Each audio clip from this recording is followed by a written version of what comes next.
Gooners, stop scrolling right now. What I'm about to tell you is insane. Roy Keane just absolutely destroyed Gabriel Martinelli on live TV, calling him an absolute disgrace. But that's not even the worst news from the Liverpool draw. There's a major injury scare nobody's talking about that could derail Arsenal's season, and a long-term transfer target just announced he's available this month. Let's go!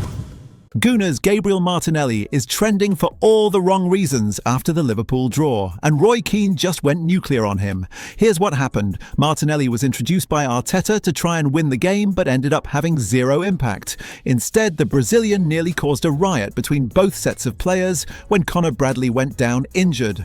Martinelli tried to roll Bradley off the field despite the Liverpool man being obviously injured. Think about that. A player is clearly hurt, and Martinelli's trying to push him off the pitch like it's nothing. In the end, Bradley got stretchered off, making Martinelli look even worse. And Roy Keane? He was fuming.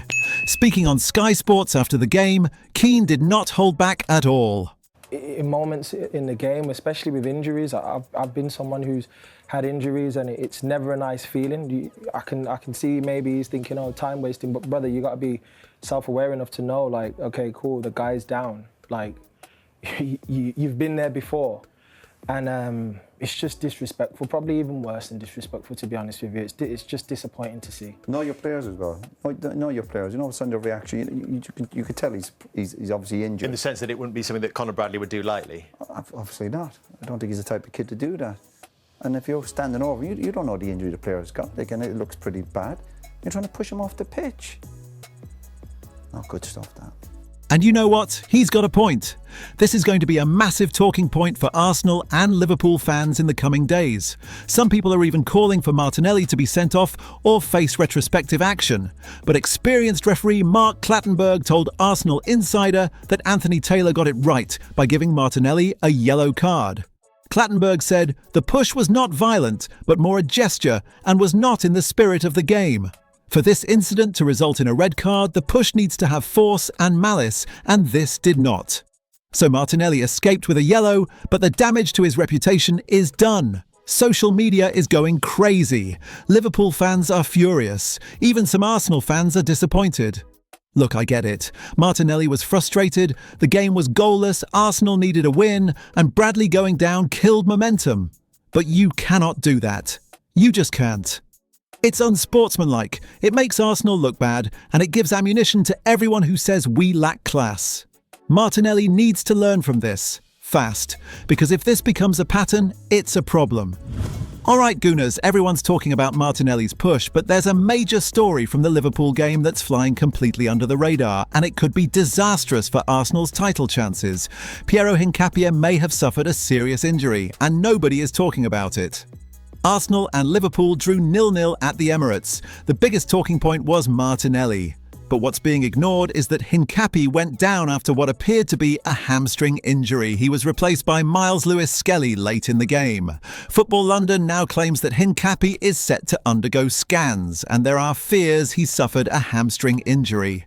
The medical staff at Arsenal are more concerned because Hincapie had to complete a sprint after complaining about tightness. That could have made his issue way worse. This is terrifying, Gooners. Arsenal have been cursed with hamstring injuries. Bukayo Saka, Gabriel Magalhaes, Kai Havertz, they've all been out for extended periods with the same injury over the last year. If Hincapie's hamstring rules him out for a few games, Arsenal could struggle. Why? Because Lewis-Skelly is not in the best form right now, and Ricardo Calafiori is still injured with no clear return date. Hincapie has proved to be a fantastic signing for Arsenal. Andrea Berta personally convinced the board to sign him on loan from Bayer Leverkusen on deadline day. Many people questioned the move, but Berta knew what he was doing. The 24-year-old Ecuadorian has played a key role at left-back and left centre-half amid all the injuries Arsenal have suffered. Losing him now would be a massive blow. The hope is that it's just tightness and Hincapie will be back after some rest. But given Arsenal's track record with hamstring injuries, we have every reason to be worried. If both Hincapie and Calafiori are ruled out for the Carabao Cup semi-final next week, Arteta might have to move Jurrien Timber to the left side. That would disrupt the entire defensive structure that's been working so well. This is a developing story, Gooners. We're waiting on scan results. But if Hincapie is out for weeks, Arsenal's title challenge just got way more difficult. All right, Gooners, forget about January being quiet. There's a massive opportunity right now that Arsenal need to jump on, and it's Quinton Timber. Arsenal have been interested in Jurrien Timber's twin brother for a long time. The 24-year-old midfielder has been impressive for Feyenoord and is now a Netherlands international. And he just announced he could leave this month. Speaking to Aljamain Dagblad amid failed contract talks with Feyenoord, Timber revealed the uncertainty of his future. He said, "The reality is that I'll be a free agent in 5 months. To reach an agreement, all parties have to be on the same page, and that's not the case right now." Then Timber dropped the bombshell. A transfer this month could be an option. If he doesn't leave this winter, he'll enter the summer as a free agent.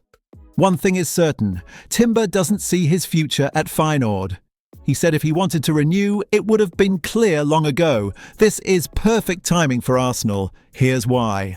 Arsenal's midfield resources are thin beyond Martin Zubimendi and Declan Rice. Christian Norgard isn't at the level needed for a title push. If Rice or Zubimendi get injured, Arsenal are in serious trouble. Arne Slot, who knows Quinton well from their time together, said Timber is at the level to play for Arsenal just like his twin brother. That's high praise. Arsenal could strike while the iron's hot and capture a 24-year-old very much on the rise for a low price. Either sign him now for a reduced fee or wait until summer and get him for free. Given how short Arteta's midfield options are, signing a player of Timber's calibre now when he's available should be a no-brainer. This could be the signing that gets the title over the line. Andrea Berta needs to pick up the phone right now and make this happen. Quinton Timber is available. He's proven, and he's the perfect addition to Arsenal's midfield. Don't let Chelsea or Newcastle swoop in. Don't wait until summer when 5 other clubs are competing. Act now. What do you think, Gooners? Did Martinelli deserve worse than a yellow? How worried are you about Hincapie's injury? And should Arsenal sign Quinton Timber this month? Drop your comments now. Smash that like button and subscribe because we're bringing you the truth every single day. Until next time, Gooners. Come on, you Gunners.